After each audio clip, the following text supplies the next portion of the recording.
શરીર એક ભાગ છે, બહુ વિશાળ ભાગ મન છે, અને હોલિસ્ટિકલી આને તંદુરસ્ત રાખવા માટે પ્રયત્ન કરવો જોઈએ. કોઈ મને પૂછે કે સર એક જ વાક્ય કહી દો શું કરીએ, કંઈ જ ના કરીએ તો 30 મિનિટ્સ વોક. 30 મિનિટ ચાલવાનું.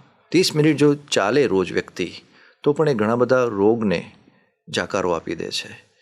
જીમ ના કરો, તમે બહુ હેવી બીજી કોઈ સાયકલિંગ ના કરો, હેવી સ્વિમિંગ ના કરો, હેવી સ્પોર્ટ્સ ના રમો, તો પણ 30 minute walking. And walking is the best exercise. હું એને માનું, વ્યક્તિગત રીતે હું એને માનું છું.